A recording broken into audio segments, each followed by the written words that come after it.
Barrister Suman পালিয়ে গেছে আমেরিকায়, ক্ষমা চাইতেছেন পুরো বাংলাদেশের মানুষের কাছে। আজকে বাংলাদেশের দিকে তাকায় দেখেন, যারা এক সময় দাম্ভিকতা অহংকার নিয়ে কথা বলতো, আজকে সেই সমস্ত নেতা দেশ ছেড়ে বিদেশে পালিয়ে গেছে, আমেরিকায় পালিয়ে গেছেন ব্যারিস্টার সুমন। আমেরিকায় গিয়ে ক্ষমা চাচ্ছেন ব্যারিস্টার সুমন। আমেরিকায় গিয়ে বলতেছেন, আমি জীবনে অনেক ভুল করেছি, অনেক ভুল সিদ্ধান্ত নিয়েছি, ও বাংলাদেশের মানুষ আমাকে ক্ষমা করে দাও।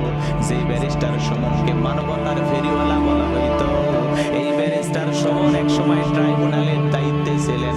অনেক অনেক ওলামা ইকরামদের ফাঁসি দেওয়ার পেছনে এনাদের হাত ছিল। কোরআনের পাখি আল্লামা সাইদি হুজুর বিদায় নিয়েছিলেন। আরে আজকে সেই ব্যারিস্টার সুমন কোথায়? বাংলাদেশে থাকার মতো সৌভাগ্য হলো না, আমেরিকায় গিয়ে বলতেছি এটা হলো আমেরিকার বেগম পাড়া। আপনারা তাকায় দেখেন, বাংলাদেশ থেকে বড় বড় ব্যবসায়ী, এমপি, মন্ত্রীরা টাকা বিদেশে পাচার করে এই আমেরিকার জমিনে বাড়ি ঘর বানাইছে। ওখান থেকে তাদের বাড়িগুলো ভিডিও করে ব্যারিস্টার সুমন সাহেব দেখাইতেছে আর বলতেছে এটাই সেই বাড়ি, এটাই সেই বাড়ি, এই কথা বলতেছেন। যতই কথা বলেন, যতই নিজেকে ভালো বানানোর চেষ্টা করেন, পুরো জাতির মানুষ বুঝে গেছে আপনারা হলেন এই জাতির আবেগ নিয়ে খেলা করেন। কথা বলেন ঠিক কিনা?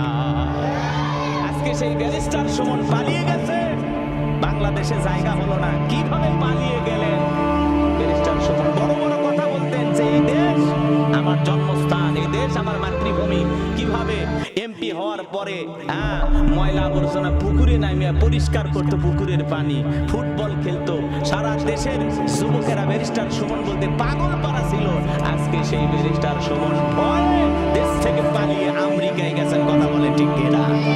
আবার আমেরিকায় গিয়ে দেশের মানুষের কাছে ক্ষমা চাচ্ছেন। ক্ষমা চাচ্ছেন কেন? আপনি তো অপরাধ করেন নাই। আপনি কি অপরাধ করেছেন?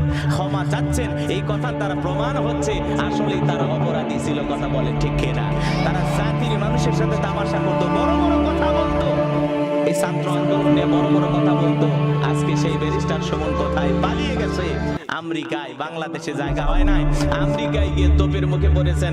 লোকজন যখন ধরেছেন তখন বলতেছে ভাই ভিডিও করেন না, আমাকে মাফ করে দেন ভাই, আপনারা ভিডিও করেন না ভাই, আমার ভুল হয়ে গেছে। ব্যারিস্টার সুমনকে যখন জনগণ আমেরিকাতে থাকা আমাদের দেশের মুসলমান ভাইরা যখন তাকে ধরেছেন যে আপনি কেন আমেরিকায়, তখন বলতেছে আমি পালিয়ে আসছি, আমার এখানে এক বোন থাকে, আমার ভাগিনার গাড়িতে চড়ে আমি যাচ্ছি। এইভাবে এই কথাগুলো বলতেছেন। ব্যারিস্টার সুমন সাহেব বড় বড় কথা বললেন, আপনারা এই দেশকে ভালোবাসেন, যদি সত্যিকারের দেশ প্রেমিক হতেন আপনারা পালিয়ে যেতেন না। কথা বলেন ঠিক কিনা?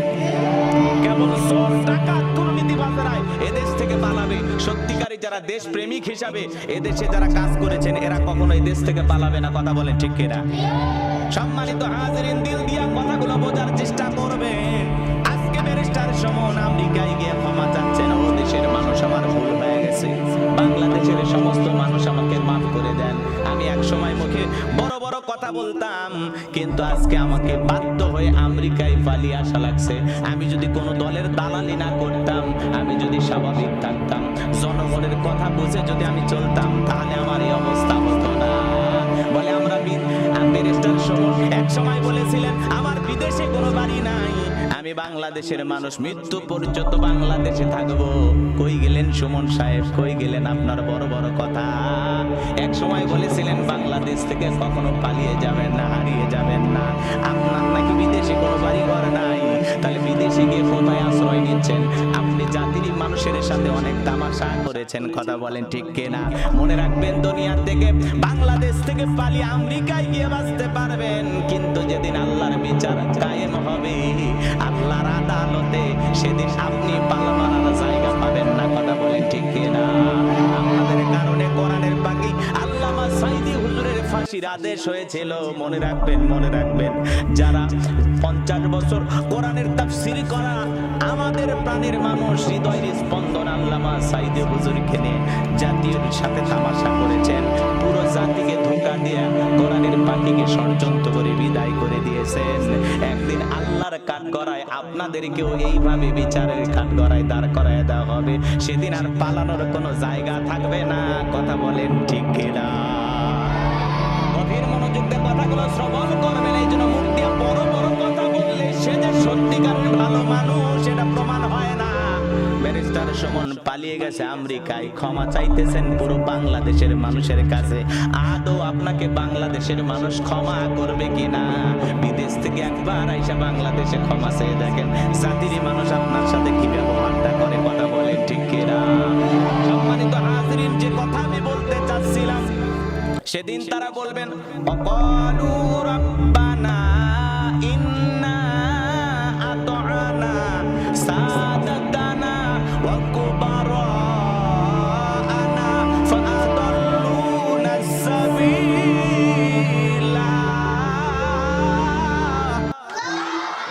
সেদিন তারা বলবেন হে আমাদের রব, আমরা দুনিয়াতে নেতাদের কথা মতো চলতাম, বড়দের কথা মতো চলতাম, ওরা আমাদেরকে পথ ভ্রষ্ট করেছে, গোমরাহি বানাইছে। এই জন্য দুনিয়ার মানুষকে দুই শ্রেণীর মানুষ জাহান্নামে নিয়ে যায়। এক নাম্বার হলো নেতা, সেই নেতা আপনাকে জাহান্নামে নিয়ে যাবেন, আর সমাজের বড় বড় মাতবর মুরব্বী যারা থাকে আপনাকে জাহান্নামে নিয়ে যাবেন। কোন নেতা আপনাকে জাহান্নামে নিয়ে যাবেন আর কোন মুরব্বী জাহান্নামে নিয়ে যাবেন, বিষয়টা একটু জানার দরকার আছে না? এই দুনিয়ার জমিনে মনে রাখবেন, যারা ইসলামিক আদর্শ নেতা হবে, কেমন নেতার অনুসারী আপনারা হবেন? ইসলামিক আদর্শ নেতা যারা হবে, তাদের অনুসারী যদি হন, তারা আপনাকে জান্নাতে নিয়ে যাবে। মনে রাখবেন, আজকের আলোচনার বিষয় হলো আদর্শ নেতা বনাম হলো জালিম নেতা। এই জালিম নেতাদের যারা সহচর হবে, এই জালিম নেতাদেরকে যারা মেনে নেবে, ওই জালিম নেতারাও জাহান্নামে নিয়ে যাবে, আপনাকেও জাহান্নামে নিয়ে যাবে। এই জন্য জালিমদের সহযোগী হওয়া যাবে না, কথা বলেন ঠিক কিনা? কোন নেতা আপনাকে জাহান্নামে নিয়ে যাবে আমি একটু পরে বলতেছি, আর কোন নেতার আদর্শ আমাদেরকে মানতে হবে একটু মনোযোগ দিয়ে গুনাহগারের কথাগুলো শ্রবণ করবেন। আমি যে কথা বলতে চাচ্ছিলাম, হৃদয়ের কান দিয়ে কথাগুলো শ্রবণ করবেন। এই পৃথিবীর সবচাইতে শ্রেষ্ঠ নেতার নাম হলো মুহাম্মদ রাসূলুল্লাহ সাল্লাল্লাহু আলাইহি ওয়াসাল্লাম। বলুন আল্লাহু আকবার। আপনার আমার প্রিয় নবী হলেন পৃথিবীর শ্রেষ্ঠ নেতা, আমার নেতা, তোমার নেতা বিশ্ব নবী মুস্তাফা, আমার নেতা, তোমার নেতা বিশ্ব নবী মুহাম্মদ রাসূলুল্লাহ সাল্লাল্লাহু আলাইহি সাল্লাম হলেন পৃথিবীর শ্রেষ্ঠ নেতা, তিনি হলেন বিশ্ব নেতা। আল্লাহ রাব্বুল আলামিন বলেন ওয়া আরসালনাকা ইল্লা রাহমাতাল লিল আলামিন, সমগ্র জাতির জন্য রহমত স্বরূপ বিশ্ব নবীকে আল্লাহ তাআলা প্রেরণ করেছেন। আপনার আমার নবী হলেন বিশ্ব নবী। মনে রাখবেন, দুনিয়ার চেয়ারম্যান মেম্বার আপনার আমার চরিত্রের সার্টিফিকেট দেয়, গাঁজাখোর মদখোর গেলেও বলে ছেলেটা ভালো আমার জানা মতে, আবার হুজুর গেলেও লিখে দেয় ছেলেটা জানা মতে আমার ভালো। কিন্তু মনে রাখবেন, বিশ্ব নবীর চরিত্রের সার্টিফিকেট দিয়েছেন আসমান জমিনের মালিক আল্লাহ।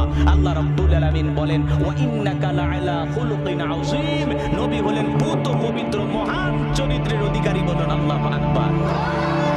সম্মানিত হাজিরিন, দিল দিয়া কথাগুলো বোঝার চেষ্টা করবেন।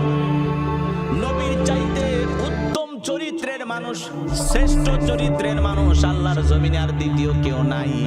আসমান জমিনের সবচাইতে সুন্দর মানুষটির নাম হলো মুহাম্মদ রাসূলুল্লাহ সাল্লাল্লাহু আলাইহি সাল্লাম।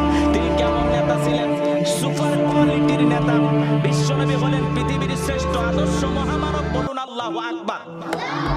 আল্লাহ রাব্বুল আলামিন বলেন ওয়া মা আরসালনাকা ইল্লা রাহমাতাল লিল আলামিন, সমগ্র জাতির জন্য বিশ্বনবী হলেন রহমত স্বরূপ। মানব দানব জিন ইনসান সকলের জন্যই বিশ্বনবীকে আল্লাহ পাক রহমত স্বরূপ প্রেরণ করেছেন। যেখানে আল্লাহ রব, সেখানে নবী হলেন রহমাতাল লিল আলামিন। পুরো পৃথিবীবাসীর জন্য, সমগ্র জগতের জন্য বিশ্বনবীকে আল্লাহ পাক রহমত স্বরূপ প্রেরণ করেছেন। আল্লাহু আকবার। সেই নবী হলেন আপনার আমার প্রিয় নবী। সেই নবীর আদর্শের পথের প্রতীক হতে হবে, সেই নবীর আদর্শ নিজের জীবনে বাস্তবায়ন করতে হবে।